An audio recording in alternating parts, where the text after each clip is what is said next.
Subscribe now and press the bell icon. Never miss an update from Tips Official. नमस्कार दोस्तों, आपका स्वागत है आपके अपने चैनल। तो आज की इस वीडियो में हम केमिस्ट्री का next important topic modern periodic table के बारे में पढ़ेंगे, जो कि बहुत ही इम्पोर्टेंट टॉपिक है। यहाँ से लगभग हर एक परीक्षा में जहाँ साइंस पूछी जाती है, यहाँ से प्रश्न बनता है। तो पहले हम पूरे टॉपिक को अच्छे से पढ़ेंगे। तो ये इम्पोर्टेंट टॉपिक है, तो हम डिटेल में पढ़ेंगे और टॉपिक को पढ़ने के बाद लास्ट में प्रीवियस ईयर क्वेश्चन भी कवर करेंगे।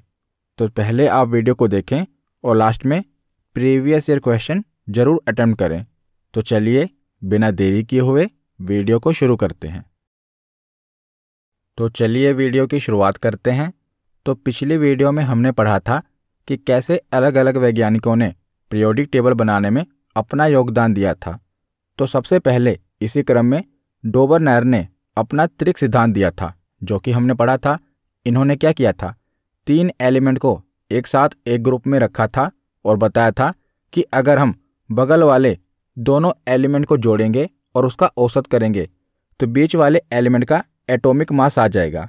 ये इन्होंने बताया था, लेकिन ये कुछ ही एलिमेंट्स में काम किया, बाकी एलिमेंट्स में काम नहीं किया। उसके बाद क्या हुआ, न्यूलैंड आए। न्यूलैंड ने अपना अष्टक नियम दिया।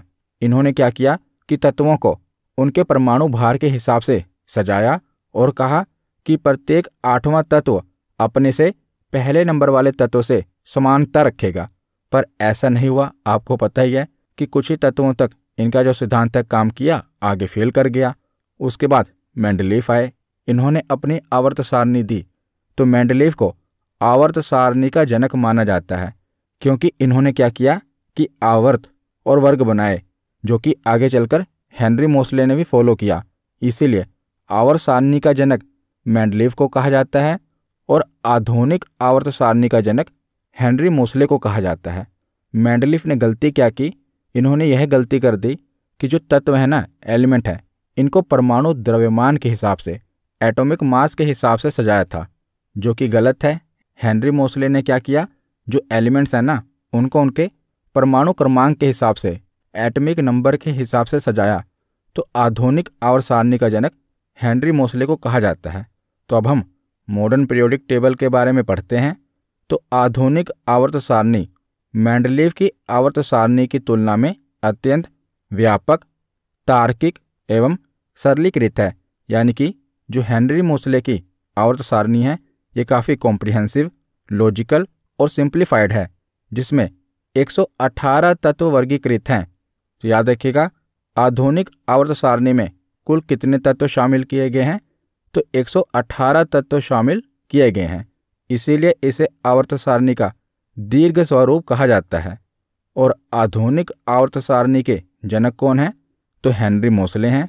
और मोसले ने तत्वों को उनके परमाणु क्रमांक के आधार पर सजाया। मोसले ने क्या देखा कि बाकी के वैज्ञानिक क्या गलती कर रहे हैं। बाकी के वैज्ञानिक ये गलती कर रहे हैं कि वो तत्वों को उनके परमाणु भार के हिसाब से सजा रहे हैं। मोसले ने क्या कहा कि मैं परमाणु के भार के हिसाब से नहीं सजाऊंगा, बल्कि मैं उनको उनके रोल नंबर के हिसाब से, रोल नंबर यानी कि उनके एटॉमिक नंबर के हिसाब से सजाऊंगा। जिसका एटॉमिक नंबर 1 होगा पहले नंबर पर आएगा, जिसका एटॉमिक नंबर 2 होगा वो दूसरे नंबर पर आएगा। तो इस प्रकार से इन्होंने अपनी आवर्त सारणी बनाई। तो इनका एक कथन है जो कि बहुत इंपॉर्टेंट है। इनका कथन है कि किसी तत्व के भौतिक तथा रासायनिक गुण उसके परमाणु क्रमांक के आवर्ती फलन होते हैं। The physical and chemical properties of an element are periodic functions of its atomic number. यानी कि जो भी तत्व है ना, उनके जो भौतिक और रासायनिक गुण हैं, ये किस पे डिपेंड करते हैं, उनके एटॉमिक नंबर पर डिपेंड करते हैं। उनके परमाणु क्रमांक के आवर्ती फलन होते हैं। तो आपसे यही पूछा जाता है कि ये कथन किसका है, तो ये हेनरी मोसले का कथन है।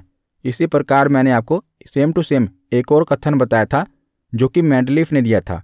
मेंडलीफ का कथन क्या था कि किसी तत्व के भौतिक तथा रासायनिक गुण उसके परमाणु द्रव्यमान के आवर्ती फलन होते हैं। तो याद रखिएगा, अगर आ जाए कि परमाणु द्रव्यमान के आवर्ती फलन, तो वो कथन मेंडलीफ का हो जाएगा। लेकिन अगर आ जाए कि परमाणु क्रमांक के आवर्ती फलन, ये किसका कथन है, तो ये हेनरी मोसले का कथन है। तो इन्होंने क्या किया कि जो भी एलिमेंट्स हैं ना, उनके एटॉमिक नंबर के हिसाब से पीरियोडिक टेबल में उन्हें सजाया। तो यहाँ पर परमाणु द्रव्यमान और परमाणु संख्या का जिक्र हो रहा है, तो इसे भी पढ़ लेते हैं कि ये क्या होता है। तो परमाणु संख्या, जिसे परमाणु क्रमांक भी कहते हैं और इंग्लिश में से एटॉमिक नंबर कहते हैं, तो इसके खोजकर्ता कौन है? तो परमाणु संख्या के खोजकर्ता, जैसे मैंने आपको बताया कि हेनरी मोसले हैं। तो परमाणु संख्या होती क्या है? तो किसी परमाणु के नाभिक में उपस्थित प्रोटॉनों की संख्या को ही परमाणु क्रमांक कहा जाता है।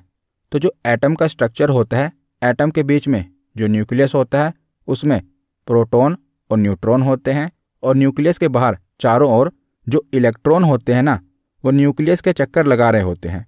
तो न्यूक्लियस के अंदर जो प्रोटॉन है और न्यूट्रॉन है, तो परमाणु क्रमांक किसे कहते हैं?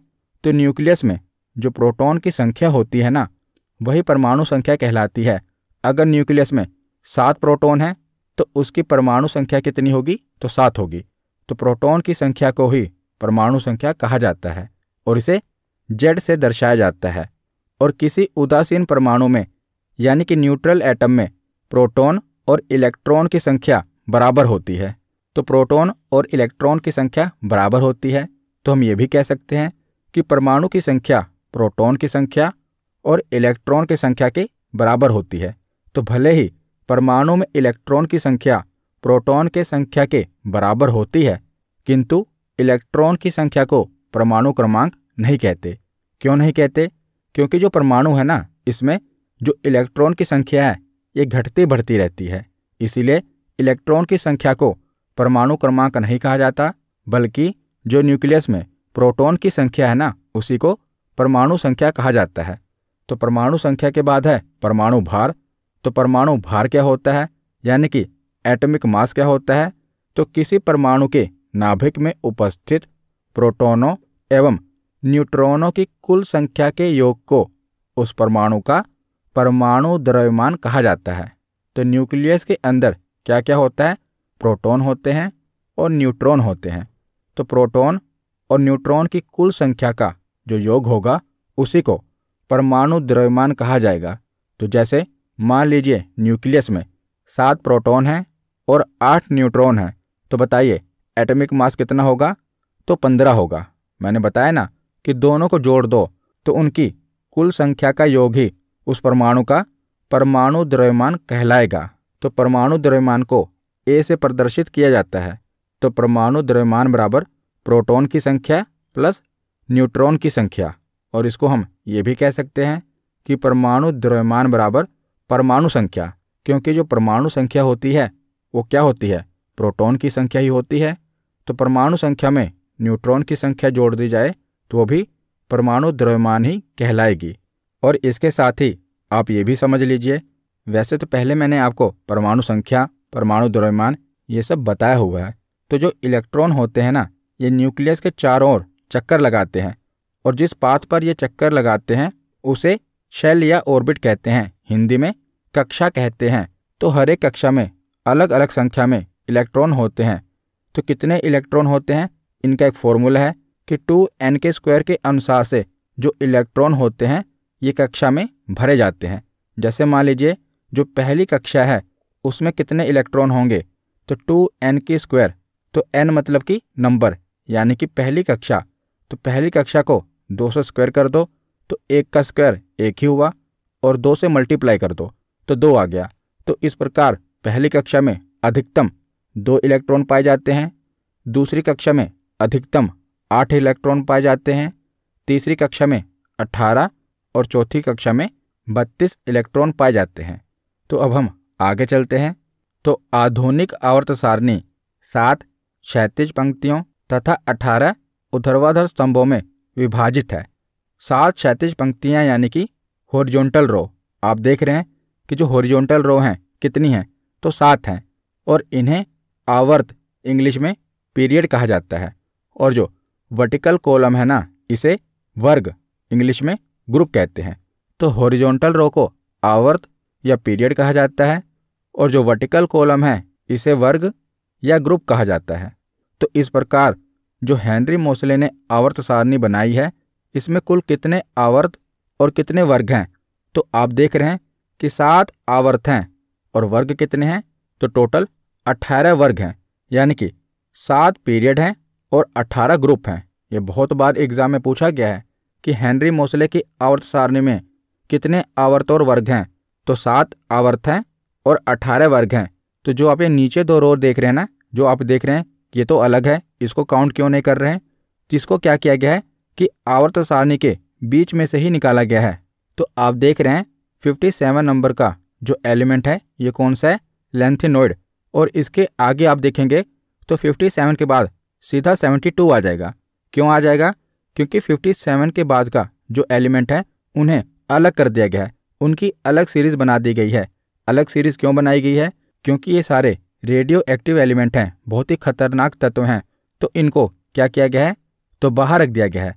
तो ये 6ठे नंबर के आवर्त के ही एलिमेंट हैं, ये अलग से नहीं हैं। और जो 7वां नंबर है उसमें भी आप देखेंगे जो 89 नंबर का एलिमेंट है, एक्टिनॉइड कहते हैं, उसके बाद सीधा 104 आ रहा है। 89 के बाद 90 से लेकर 103 तक जो एलिमेंट हैं उन्हें भी नीचे रखा गया है। तो इसे एक्टिनॉइड सीरीज कहा जाता है। ऊपर वाले को लेंथेनॉइड सीरीज कहा जाता है, क्योंकि लेंथेनॉइड एलिमेंट के बाद के ही ये एलिमेंट हैं, इसीलिए से लेंथेनॉइड सीरीज कहते हैं। और जो एक्टिनॉइड एलिमेंट्स के बाद की सीरीज है उसे एक्टिनॉइड सीरीज कहा जाता है। और इन दोनों ही सीरीज में कितने एलिमेंट होते हैं? तो एक सीरीज में 14 एलिमेंट, तो दोनों को मिलाकर 28 एलिमेंट्स होते हैं। तो ये दोनों अलग आवर्त नहीं हैं, बल्कि 6ठे नंबर का और 7वें नंबर का जो आवर्त है उसी में से इन्हें बाहर निकाला गया है। क्योंकि ये रेडियो एक्टिव तत्व हैं और बहुत ही खतरनाक तत्व हैं और इनके रासायनिक गुण ऊपर के एलिमेंट से मैच नहीं कर रहे, इसीलिए इन्हें अलग कर दिया गया है। तो आप देख रहे होंगे कि जो ये आवर्त सारणी बनाई गई है ये बीच में खाली क्यों छोड़ी गई है? जैसे आप देखेंगे कि जो हाइड्रोजन है ये हाइड्रोजन है, हाइड्रोजन का एटॉमिक नंबर 1 है, तो ये पहला एलिमेंट है आवर्त सारणी का। उसके बाद आप देखेंगे कि जो हीलियम है उसको सबसे आखिर में रखा गया है। इसके साथ ही क्यों नहीं रखा गया? सबसे आखिर में क्यों रखा गया? उसके बाद तीसरा एलिमेंट है लिथियम, चौथा है बेरिलियम, ये तो ठीक है, लेकिन 5वें एलिमेंट को 13वें ग्रुप में क्यों रखा गया? इसके साथ में क्यों नहीं रखा गया?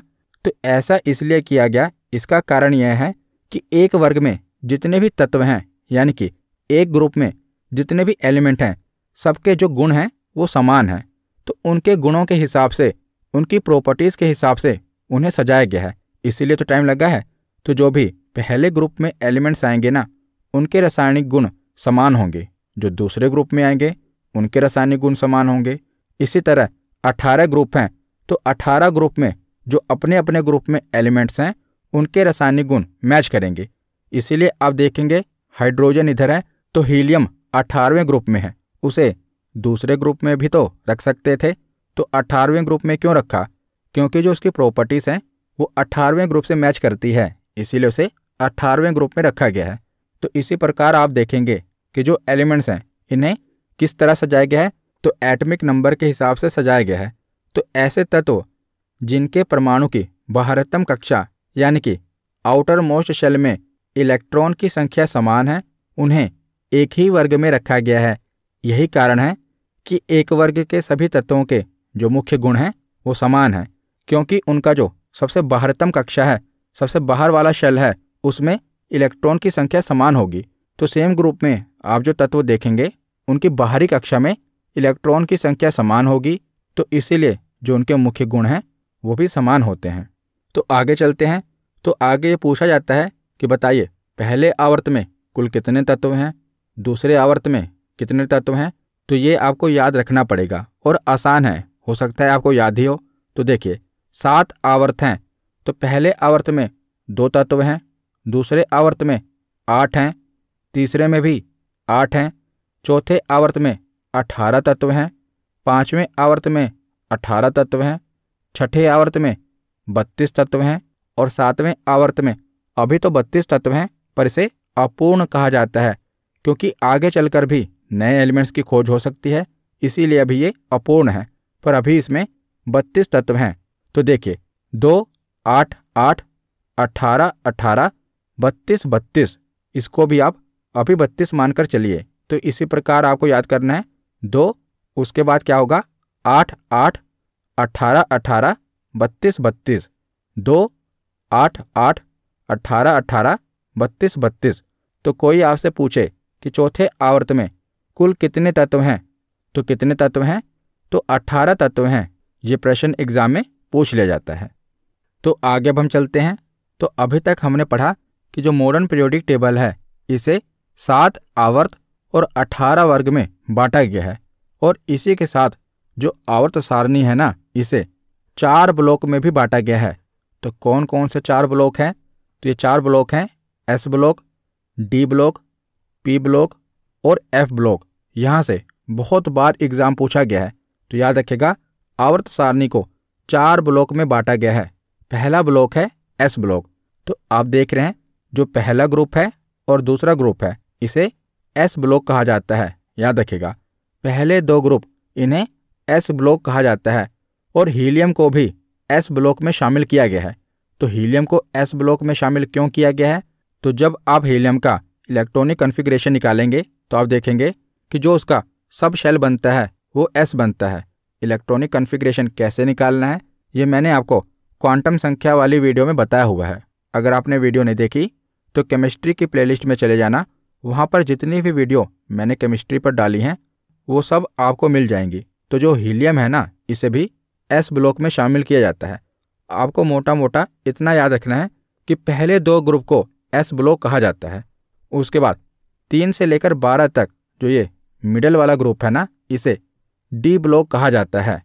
उसके बाद 13 से लेकर 18 तक जो ये ब्लॉक है इसे पी ब्लॉक कहा जाता है। और जो नीचे वाली 2 रो है जो कि लेंथिनॉइड सीरीज और एक्टिनॉइड सीरीज है, इसे एफ ब्लॉक में रखा गया है। तो आपसे प्रश्न क्या बनेगा, तो आपसे प्रश्न ये बनेगा कि बताइए 3 से लेकर 12 ग्रुप को किस ब्लॉक में रखा गया है, तो ये डी ब्लॉक में रखा गया है। पहले 2 ग्रुप को किस ब्लॉक में रखा गया है, तो इसे एस ब्लॉक में रखा गया है। लेंथिनॉइड और एक्टिनॉइड सीरीज को किस ब्लॉक में रखा गया है, तो एफ ब्लॉक में रखा गया है।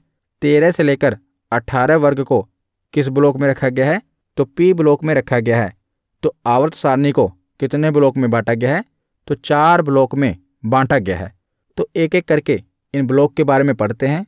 तो पहला है एस ब्लॉक के तत्व। तो एस ब्लॉक के अंतर्गत उन तत्वों को सम्मिलित किया गया है जिनके संयोजी इलेक्ट्रॉन यानी कि जिनके वैलेंस इलेक्ट्रॉन एस कक्षक में प्रवेश करते हैं। तो हमने क्वांटम संख्या वाली वीडियो में ये निकालना सीखा था कि कैसे सबशेल निकाला जाता है, कैसे देखा जाता है कि उसमें कितने इलेक्ट्रॉन पाए जाते हैं। तो जिसमें वैलेंस इलेक्ट्रॉन एस कक्षक में प्रवेश करते हैं वो एस ब्लॉक के तत्व होते हैं, और इसके अंतर्गत आवर्त सारणी के वर्ग 1 और वर्ग 2 यानी कि पहला ग्रुप और दूसरे ग्रुप के सभी तत्वों को सम्मिलित किया गया है, और इसी के साथ हीलियम को भी शामिल किया गया है। और एस ब्लॉक के सभी तत्व आमतौर पर धातुएं होती हैं यानी कि मेटल्स होते हैं। इसके बाद देखते हैं पी ब्लॉक के तत्व।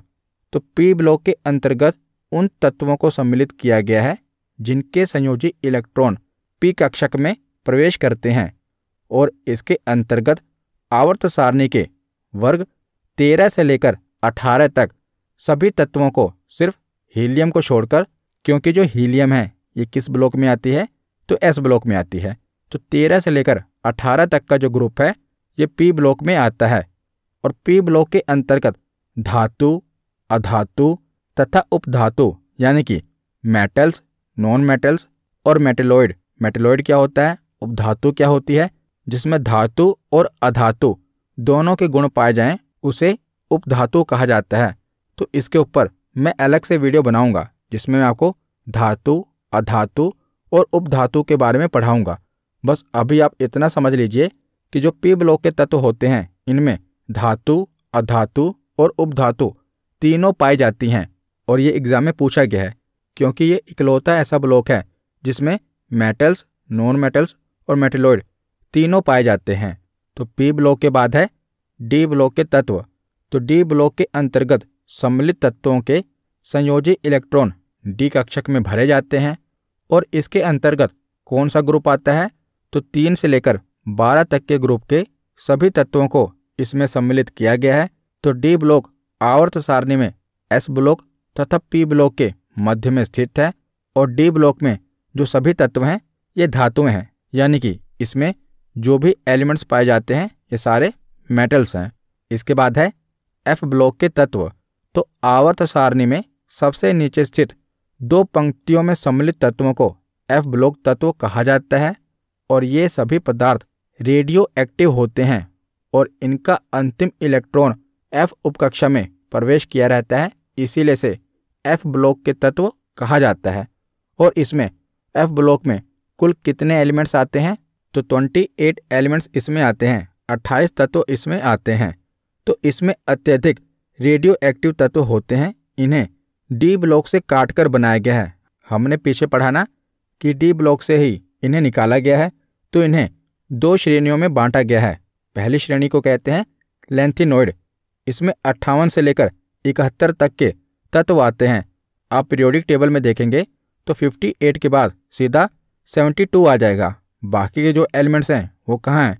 तो उन्हें नीचे लिखा गया है 58 से लेकर 71 तक, इन्हें लैंथिनॉइड कहते हैं। और जो 7वां आवर्त है, 7वां पीरियड है, उसमें आप देखेंगे कि जो एक्टिनॉइड एलिमेंट है उसका जो एटॉमिक नंबर है 89 है, उसके बाद सीधा 104 आ जा रहा है।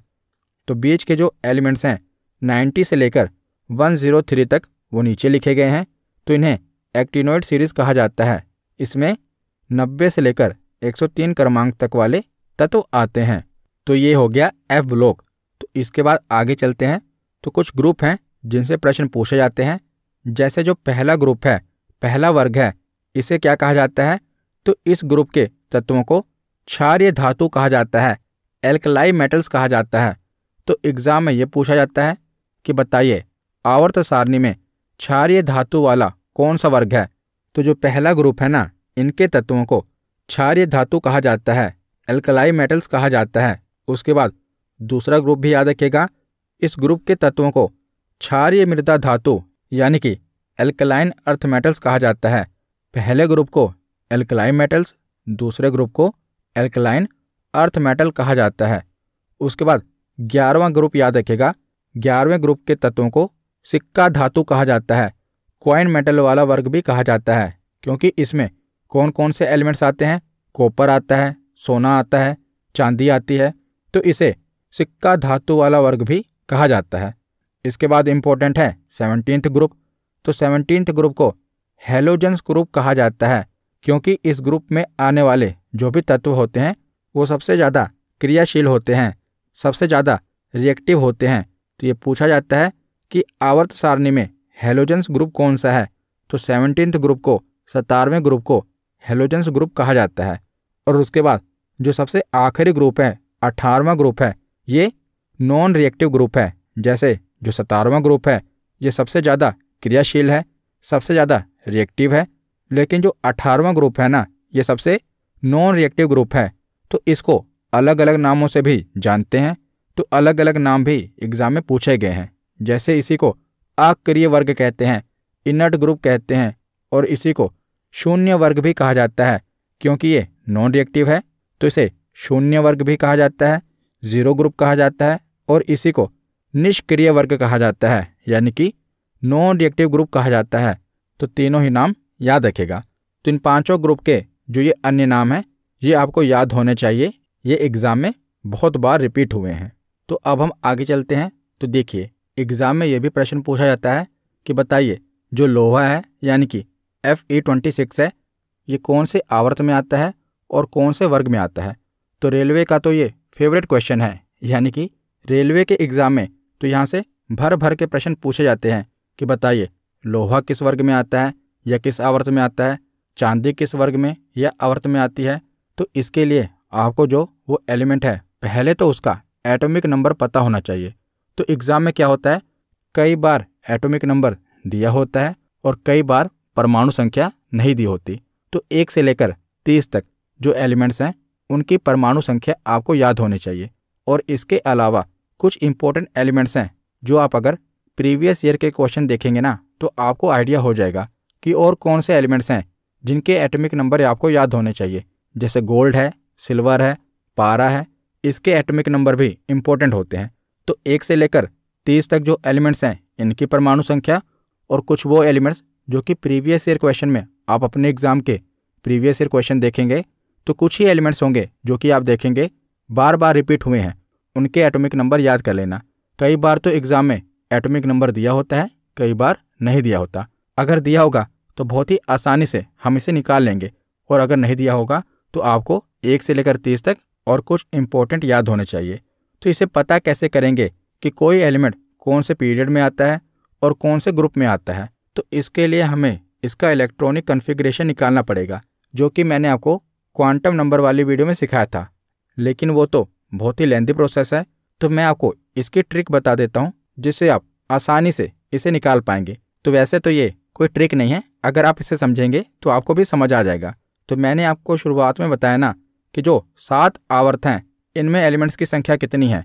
तो पहले आवर्त में 2, फिर 8, 8, 18, 18, 32, 32। तो ये नंबर आपके दिमाग में बैठा होना चाहिए। कौन सा? 2, 8, 8, 18, 18, 32, 32। तो आप देखेंगे जो पहला ग्रुप है ना, पहले ग्रुप में जो एलिमेंट्स आते हैं इनके एटॉमिक नंबर आपको याद होने चाहिए। तो इनके एटॉमिक नंबर आपको याद कैसे होंगे? तो बहुत ही आसान है। तो जो पहला एलिमेंट है इसका एटॉमिक नंबर तो एक ही होगा ना, जाहिर सी बात है, हाइड्रोजन का 1 है। तो उसके बाद क्या करना है कि जो ये नंबर है ना 2, 8, 8, 18, 18, 32, 32, इसको आपको इसमें ऐड कर देना है। तो 1 में आप 2 जोड़ेंगे तो अगले एलिमेंट का यानी कि लिथियम का एटॉमिक नंबर आ जाएगा। तो लिथियम का एटॉमिक नंबर कितना होता है? 3। 3 के बाद अगला नंबर क्या है? 8। तो 3 में 8 जोड़ देंगे तो कितना आ जाएगा? 11। तो सोडियम का एटॉमिक नंबर कितना होता है? 11। 11 के बाद भी अगला नंबर 8 है, तो 8 जोड़ दो 19 आएगा। 19 के बाद 18 जोड़ दो तो 37 आएगा। 37 के बाद भी 18 जोड़ दो तो 55 आएगा। 55 के बाद 32 जोड़ दो तो कितना आएगा? तो 87 आएगा। तो इस तरह क्या होगा, आपको जो पहला ग्रुप है ना इसके एटॉमिक नंबर पता चल जाएंगे। तो ये एटॉमिक नंबर हम पता क्यों कर रहे हैं? तो इसकी हेल्प से क्या होगा, अगर आपसे पूछा जाए कि बताइए लोहा कौन से पीरियड में आता है या कौन से वर्ग में आता है, तो आपको कुछ भी कोई इलेक्ट्रॉनिक कॉन्फ़िगरेशन निकालने की ज़रूरत नहीं है। बस आपको ये नंबर वहाँ पर लिख लेने हैं, 1, 3, 11, 19, 37, 55, 87। इससे आप निकाल पाएंगे। तो ये नंबर आपको कैसे याद आएगा? तो ये नंबर आपको इससे याद रहेगा, आपको बस इतना पता होना चाहिए कि जो पीरियोडिक टेबल है उसके हर आवर्त में कितने एलिमेंट हैं। तो 2, 8, 8, 18, 18, 32, बस इन्हीं नंबरों को आपको जोड़ना है। 1 में आप जोड़ेंगे 2, 3 आ जाएगा। 3, 8, 11 आ जाएगा। 11, 8, 19, 19 में 18 जोड़ेंगे 37, 37 में 18 जोड़ेंगे 55, 55 में 32 जोड़ेंगे 87। तो ये नंबर आपको मिल जाएगा। तो पहले ग्रुप का नंबर और 18वें ग्रुप का नंबर आपको पता होना चाहिए। तो 18वें ग्रुप का नंबर अगर आपको पहले ग्रुप का नंबर पता है ना, तो 18वां तो बहुत ही आसान है। पहले मैं आपको बता देता हूँ कि ये नंबर निकला कैसे है। तो देखिए, जो 18वां ग्रुप है उसका सबसे पहला एलिमेंट कौन सा है? हीलियम। तो अगर आप पीरियोडिक टेबल पढ़ रहे हैं तो इतना तो आपको पता होना ही चाहिए कि पहला एलिमेंट हाइड्रोजन होता है, दूसरा हीलियम होता है। तो हीलियम का एटॉमिक नंबर कितना होगा? 2 होगा। तो 2 के बाद हमने देखा कि जो ये नंबर है उसमें क्या है? 8। तो 2 में जोड़ेंगे 8 तो कितना बन जाएगा? 10। तो नियोन का एटॉमिक नंबर कितना होता है? 10। 10 के बाद जोड़ेंगे 8, 18 आ जाएगा। 18 के बाद 18 जोड़ना है, 36 आ जाएगा। 36 में 18 जोड़ेंगे 54 आ जाएगा। 54 में 32 जोड़ेंगे तो 86 आ जाएगा। तो पहले और आखिरी ग्रुप के अगर आपको एटॉमिक नंबर पता चल गए ना, अब इनके बीच में जितने भी एलिमेंट्स आते हैं उनका ग्रुप और पीरियड आप आसानी से बता देंगे। रेलवे में यहाँ से बहुत से प्रश्न पूछे जाते हैं, एसएससी में भी पूछे जाते हैं, और अक्सर आप इन्हें छोड़ देते होंगे क्योंकि इसका इलेक्ट्रॉनिक कॉन्फ़िगरेशन निकालना बहुत ही लेंथी प्रोसेस हो जाता है और बहुत ही टाइम लग जाता है। लेकिन आप अगर प्रैक्टिस करेंगे और इन दोनों ग्रुप के जो ये नंबर हैं सीधा लिख देंगे तो उसके बाद क्या होगा कि चुटकियों में आप उस एलिमेंट का ग्रुप और पीरियड पता कर पाएंगे। जैसे देखिए, ये क्वेश्चन पूछा गया था रेलवे में और परमाणु संख्या भी साथ में दी हुई थी, तो काम और आसान हो गया। तो पूछा गया था लोहा यानी कि Fe जिसकी परमाणु संख्या है 26, यह तत्व कौन से आवर्त और वर्ग में आता है? तो आवर्त कैसे पता करेंगे? तो जो हमने ये नंबर निकाले हैं अब इन्हीं से हम आवर्त और वर्ग पता करेंगे। कैसे पता करेंगे?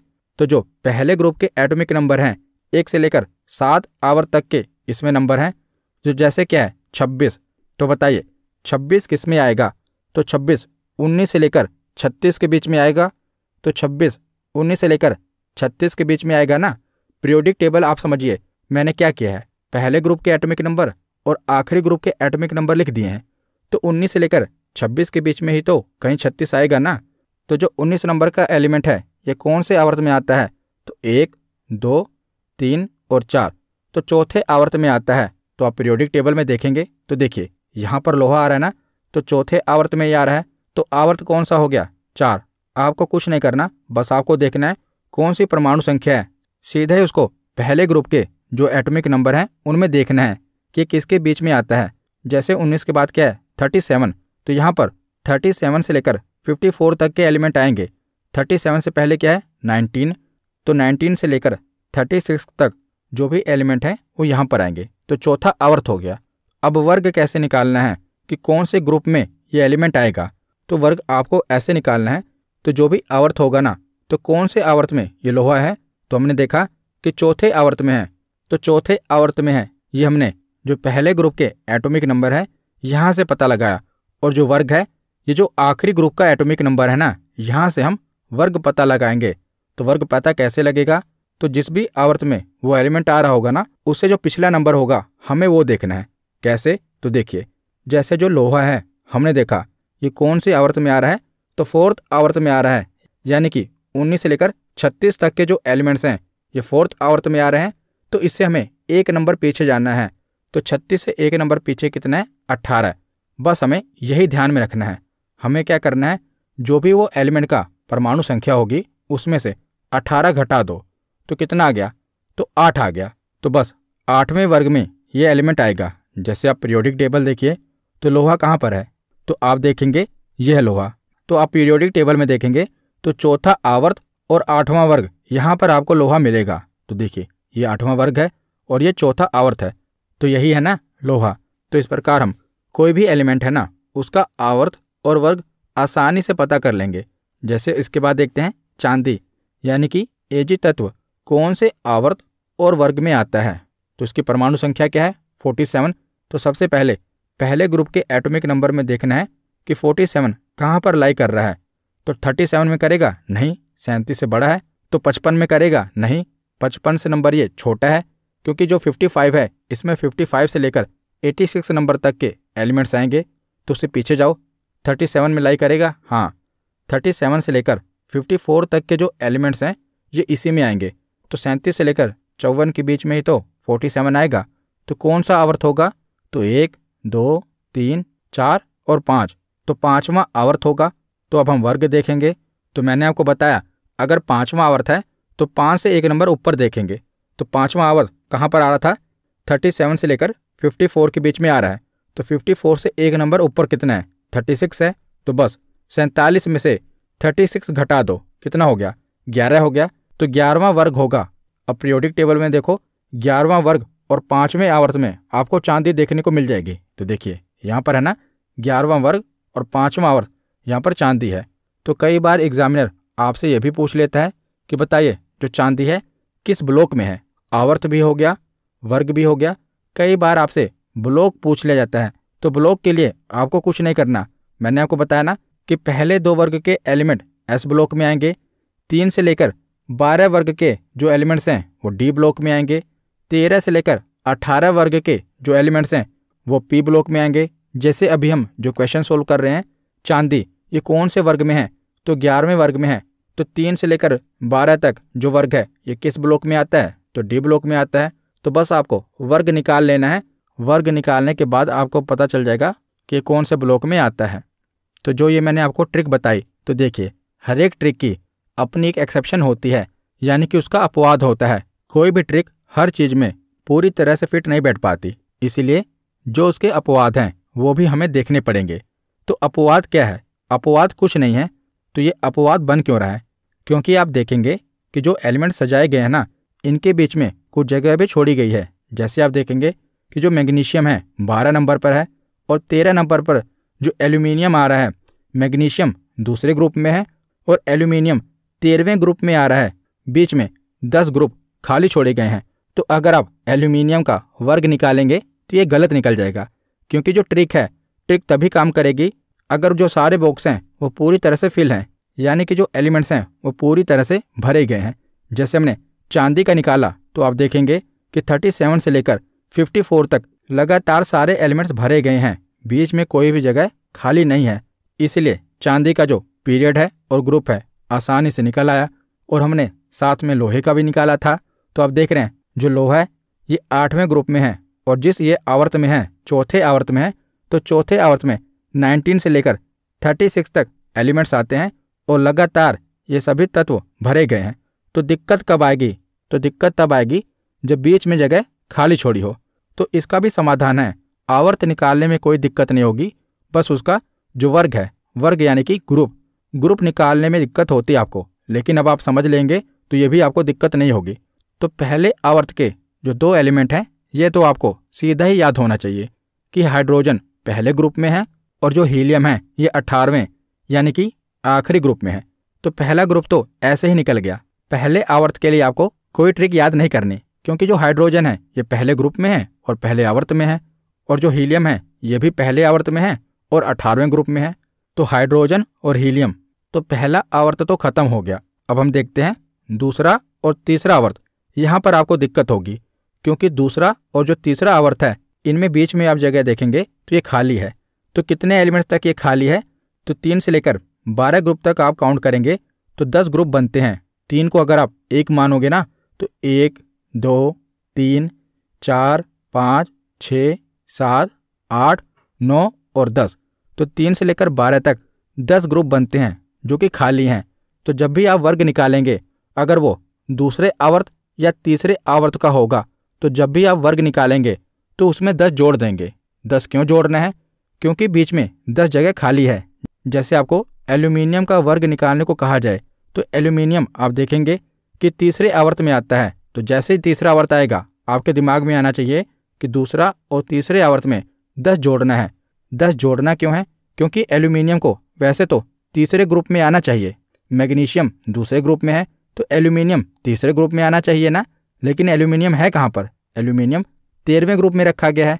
तो इसीलिए आपको जब भी दूसरा या तीसरा ग्रुप हो और उसका ग्रुप निकालना हो यानी वर्ग निकालना हो, तो आप उसमें 10 जोड़ देंगे। कैसे जोड़ेंगे? अभी मैं आपको इसे निकालना सिखाऊंगा। तो 3 तक आवर्त हो गए।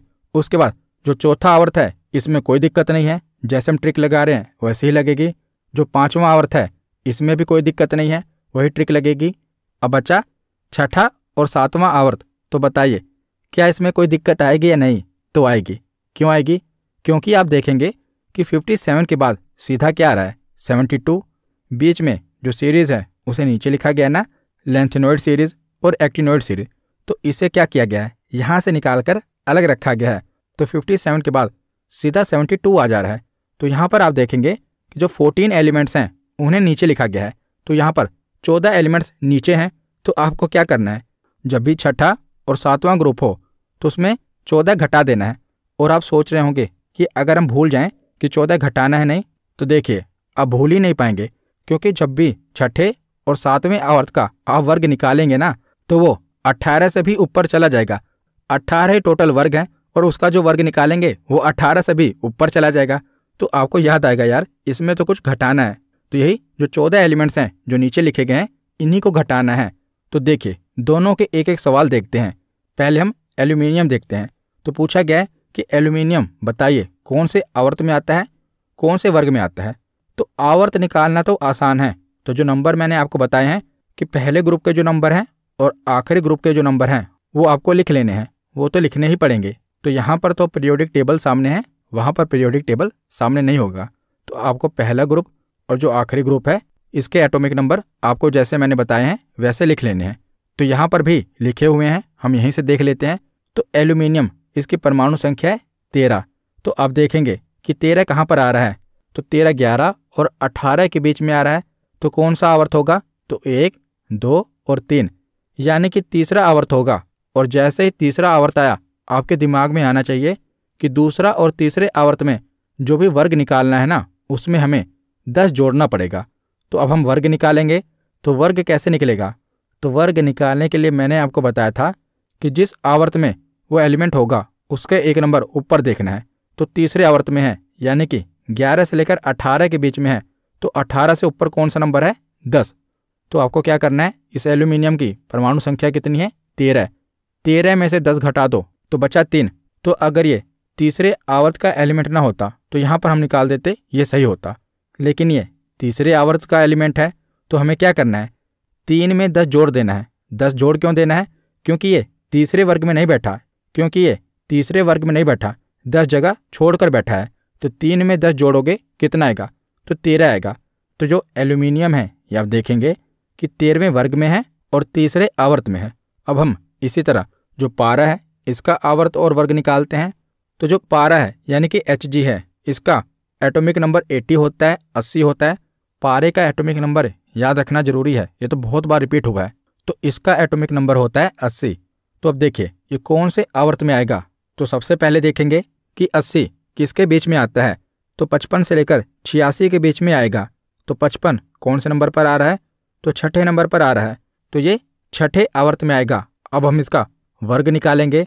तो 55 से लेकर 86 के बीच में आ रहा है, तो इससे एक नंबर ऊपर कौन है? 54। तो पारे का एटॉमिक नंबर है 80। 80 में से 54 घटाओगे तो 26 आएगा। तो बताइए 26 वर्ग है यहाँ पर? नहीं है। तो आपके दिमाग में आएगा अरे यार इसमें तो कुछ घटाना है। तो कितना घटाना है? तो 14 घटाना है, क्योंकि जो 14 एलिमेंट्स हैं उनके नंबर यहाँ पर जोड़े गए हैं लेकिन वो नीचे लिखे गए हैं। तो 14 घटा दो 26 में से, तो कितना बचा? तो 12। तो जो पारा है ये 12वें वर्ग में होगा और कौन से आवर्त में होगा? और छठे आवर्त में होगा। तो आशा करता हूँ अब आप किसी भी तत्व का उसका आवर्त, उसका वर्ग और वो कौन से ब्लॉक में है ये निकाल लेंगे। तो आगे अब हम कुछ आवर्ती गुण देख लेते हैं, पीरियोडिक प्रॉपर्टीज देख लेते हैं जो कि एग्जाम में पूछा जाता है। तो पहले है परमाणु का आकार, आयतन या त्रिज्या, यानी कि एटम का साइज, वॉल्यूम और रेडियस। तो आपसे ये पूछा जाता है कि जो पीरियोडिक टेबल है ना, पीरियोडिक टेबल के अगर हम ऊपर से नीचे आएँ तो बताइए परमाणु का आकार बढ़ेगा या घटेगा? तो जो पीरियोडिक टेबल है अगर हम ऊपर वाले एलिमेंट से, जैसे मान लीजिए जो पहला ग्रुप है सबसे ऊपर कौन सा है? हाइड्रोजन है। हाइड्रोजन के बाद लिथियम है। तो ऊपर से हम हाइड्रोजन से नीचे की ओर आएँ तो बताइए परमाणु का आकार बढ़ेगा या घटेगा? तो परमाणु का आकार बढ़ता है। तो आवर्त सारणी में ऊपर से नीचे आने पर परमाणु का आकार बढ़ेगा। अब आप कहेंगे नीचे से ऊपर जाने पर क्या होगा? तो जाहिर सी बात है घटेगा। अगर ऊपर से नीचे आने पर बढ़ेगा तो नीचे से ऊपर जाने पर तो घटेगा ना। तो आपको बस इतना ही याद रखना है कि ऊपर से नीचे आने पर बढ़ता है। तो बढ़ता क्यों है? तो जैसे जो पहला ग्रुप है इसी में देखिए पहले हाइड्रोजन आता है। हाइड्रोजन का एटॉमिक नंबर कितना होता है? 1 होता है। उसके बाद लिथियम आता है। लिथियम का एटॉमिक नंबर 3 है, यानी कि प्रोटॉन की संख्या 3 है। तो जितने प्रोटॉन की संख्या होती है उतने इलेक्ट्रॉन की संख्या होती है। तो इसके 2 शेल बनेंगे, क्योंकि पहली कक्षा में अधिकतम 2 ही इलेक्ट्रॉन रह सकते हैं, दूसरी कक्षा में 1 इलेक्ट्रॉन आएगा। तो 2 शेल बन गए। अब एटम का साइज बढ़ा ना, उसके बाद जो अगला एलिमेंट है सोडियम, उसमें आप देखेंगे कि 3 शेल हैं, एटम का साइज और बढ़ गया। इसीलिए आवर्त सारणी में ऊपर से नीचे की ओर आने पर परमाणु का आकार, आयतन या त्रिज्या बढ़ती है। और अगर हम आवर्त सारणी में बाएं से दाईं ओर जाएं, यानी कि लेफ्ट से राइट ओर जाएं, तो परमाणु का आकार, आयतन और त्रिज्या कम होगी। जैसे आप देख रहे हैं लिथियम, बेरिलियम, बोरोन और कार्बन ये एक ही आवर्त के एलिमेंट्स हैं लेफ्ट से राइट की ओर। तो लेफ्ट से राइट की ओर जाने पर परमाणु का आकार कम होगा, ऊपर से नीचे की ओर आने पर परमाणु का आकार बढ़ता है। तो एग्जाम में आपसे यही पूछा जाता है कि बताइए आवर्त सारणी में ऊपर से नीचे की ओर आने पर परमाणु का आकार बढ़ेगा, कम होगा या पहले बढ़ेगा फिर धीरे धीरे घटेगा? इस प्रकार ऑप्शन दिए होते हैं। तो आपको पता होना चाहिए कि परमाणु का आकार ऊपर से नीचे की ओर बढ़ता है और बाएं से दाईं ओर कम होता है। उसके बाद है आयनन विभव, आयनाइजेशन पोटेंशियल। तो आयनन विभव क्या होता है? तो किसी उदासीन परमाणु यानी कि किसी न्यूट्रल एटम से एक इलेक्ट्रॉन निकालने के लिए आवश्यक ऊर्जा की मात्रा को आयनन विभव अथवा आयनन ऊर्जा कहा जाता है। तो जो भी न्यूट्रल एटम है उसमें से एक इलेक्ट्रॉन निकालने के लिए जो आवश्यक ऊर्जा लगती है उसी को आयनन विभव कहा जाता है। तो परीक्षा में प्रश्न क्या बनता है कि बताइए आवर्त सारणी में ऊपर से अगर नीचे की ओर आए तो आयनन विभव बढ़ेगा या घटेगा। तो ऊपर से नीचे आने पर आयनन विभव कम होगा और आवर्त सारणी में बाएं से दाईं ओर जाने पर आयनन विभव बढ़ेगा। और ठीक यही चीज हमें इलेक्ट्रॉन बंधुता में भी देखने को मिलती है। इलेक्ट्रॉन एफिनिटी क्या होता है? तो किसी उदासीन परमाणु में एक इलेक्ट्रॉन जोड़ने पर खर्च की गई ऊर्जा को ही इलेक्ट्रॉन बंधुता कहा जाता है। आयनन विभव में इलेक्ट्रॉन निकालने के लिए जो आवश्यक ऊर्जा है उसे आयनन विभव कहा जाता है और इलेक्ट्रॉन को जोड़ने के लिए जो खर्च की गई ऊर्जा है उसे इलेक्ट्रॉन बंधुता कहा जाता है। तो इसमें भी आवर्त सारणी में अगर हम देखें तो ऊपर से नीचे की ओर आने पर जो इलेक्ट्रॉन बंधुता है, जैसे आयनन विभव कम होगा उसी तरह इलेक्ट्रॉन बंधुता भी कम होगी। और आवर्त सारणी में बाएं से दाईं ओर बढ़ने पर जैसे आयनन विभव बढ़ेगा उसी तरह इलेक्ट्रॉन बंधुता भी बढ़ेगी। अब बस दो बचे हैं, एक है विद्युत धनात्मकता, एक है विद्युत ऋणात्मकता। ये भी एग्जाम में पूछे गए हैं। तो विद्युत धनात्मकता क्या होता है? तो जो तत्व आसानी से अपना इलेक्ट्रॉन त्याग करता है ना, उसी को विद्युत धनात्मक तत्व कहते हैं। तो ऊपर से नीचे आने पर विद्युत धनात्मकता बढ़ती है, बाएं से दाईं ओर जाने पर विद्युत धनात्मकता कम होती है। और जो विद्युत ऋणात्मकता है ये क्या होती है? तो जो तत्व आसानी से इलेक्ट्रॉन ग्रहण कर लेता है वे विद्युत ऋणात्मक तत्व कहलाते हैं। तो ये विद्युत धनात्मकता का उल्टा होता है। जाहिर सी बात है वो इलेक्ट्रॉन पॉजिटिविटी है, ये इलेक्ट्रॉन नेगेटिविटी है। तो जो इलेक्ट्रॉन पॉजिटिव है वो ऊपर से नीचे आने पर पॉजिटिव हो रहा है यानी कि बढ़ रहा है, इसी तरह याद रखिएगा। और जो इलेक्ट्रॉन नेगेटिव है इसमें क्या है? नेगेटिव, नेगेटिव यानी कि कमी। तो ऊपर से नीचे आने पर यह कम होगा। जब आपको ये पता चल गया कि ऊपर से नीचे आने पर यह कम होगा तो बाएं से दाएं जाने पर क्या होगा? ये बढ़ेगा। बस आपको ऐसे ही याद रखना है। पॉजिटिव में क्या होगा? ऊपर से नीचे आने पर बढ़ेगा, नेगेटिव में क्या होगा? ऊपर से नीचे आने पर कम होगा। तो आवर्त सारणी में फ्लोरीन सबसे अधिक विद्युत ऋणात्मक तत्व है। ये पूछा जाता है कि आवर्त सारणी में सबसे अधिक विद्युत ऋणात्मक तत्व कौन सा है? तो फ्लोरीन। और आवर्त सारणी में सबसे अधिक विद्युत धनात्मक तत्व कौन सा है? तो विद्युत धनात्मक तत्व है सीजियम। और सर्वाधिक इलेक्ट्रॉन बंधुता वाला तत्व कौन सा है? तो सर्वाधिक इलेक्ट्रॉन बंधुता वाला तत्व क्लोरीन है। तो यहाँ पर हमारा थियरी सेक्शन कंप्लीट होता है। अब हम प्रीवियस ईयर क्वेश्चन देखते हैं। तो पहला प्रश्न है कि आधुनिक आवर्त सारणी में तत्वों के वर्गीकरण का आधार क्या है? तो जो मॉडर्न पीरियोडिक टेबल है इसमें जो तत्व हैं उनके वर्गीकरण का आधार क्या है? तो एटॉमिक नंबर यानी कि परमाणु संख्या। तो ऑप्शन ए इसका सही जवाब होगा। अगला प्रश्न है कि आधुनिक आवर्त सारणी में वर्गों की कुल कितनी संख्या है? तो ग्रुप की कितनी संख्या है? तो 18 वर्ग हैं। तो इसका सही जवाब होगा ऑप्शन डी। अगला प्रश्न है कि आधुनिक आवर्त सारणी में आवर्तों की कुल कितनी संख्या है? तो कितने आवर्त हैं? तो 7 आवर्त हैं और 18 वर्ग हैं। तो इसका सही जवाब होगा ऑप्शन बी। अगला प्रश्न है कि तत्वों के भौतिक और रासायनिक गुण उनकी परमाणु संख्या के आवर्त फलन होते हैं। यह नियम किसने प्रतिपादित किया था? तो यह किसका कथन है? तो ये हेनरी मोसले का कथन है। तो ऑप्शन बी इसका सही जवाब है।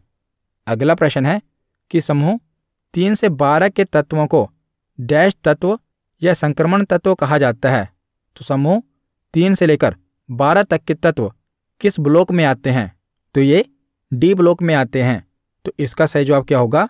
Option C. अगला प्रश्न है कि अक्रिय गैस आवर्त सारणी के किस समूह में है?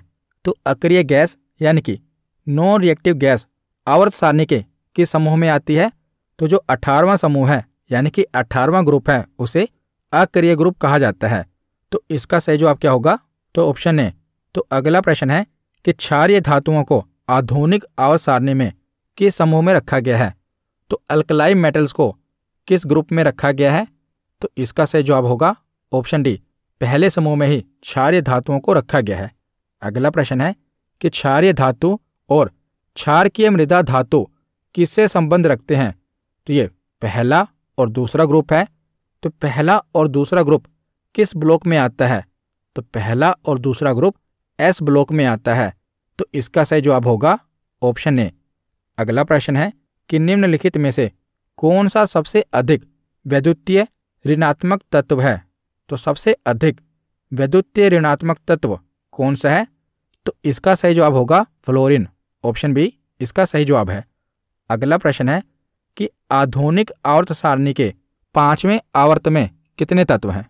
तो 5वां आवर्त है, तो 2, 8, 8, 18, 18, तो 5वें आवर्त में कितने तत्व हैं? तो 18, ऑप्शन सी इसका सही जवाब होगा। अगला प्रश्न है कि निम्नलिखित में से कौन सबसे अधिक विद्युत ऋणात्मक तत्व है?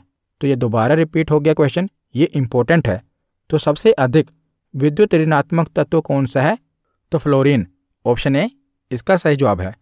अगला प्रश्न है कि डैश में सबसे अधिक इलेक्ट्रॉन बंधुता है? तो सबसे अधिक इलेक्ट्रॉन बंधुता किस में है? तो सबसे अधिक इलेक्ट्रॉन बंधुता क्लोरीन में है, तो ऑप्शन बी इसका सही जवाब होगा। अगला प्रश्न है कि आधुनिक आवर्त सारणी में किस समूह में ऊपर से नीचे जाने पर डैश क्या होता है? तो ऊपर से नीचे जाने पर परमाणु का आकार बढ़ता है, परमाणु का आकार घटता है, परमाणु की आयनीकरण ऊर्जा बढ़ जाती है, परमाणु का आकार और आयनीकरण ऊर्जा बढ़ जाती है। तो ऊपर से नीचे आने पर क्या होता है? तो परमाणु का आकार बढ़ता है, तो ऑप्शन ए इसका सही जवाब होगा। आज का आखिरी प्रश्न है कि जब हम आवर्त सारणी में ऊपर से नीचे की ओर बढ़ते हैं तो विद्युत ऋणात्मकता में क्या परिवर्तन होता है? तो बताइए, ऊपर से नीचे आने पर विद्युत ऋणात्मकता में क्या परिवर्तन होगा? तो ये क्या है? ऋणात्मकता यानी कि नेगेटिव, तो नेगेटिव में क्या होगा? कमी होगी, तो इसका सही जवाब क्या होगा? ऑप्शन बी घटती है। तो आज की वीडियो यहीं पर खत्म होती है। कैसी लगी ये वीडियो कमेंट सेक्शन में जरूर बताना। धन्यवाद।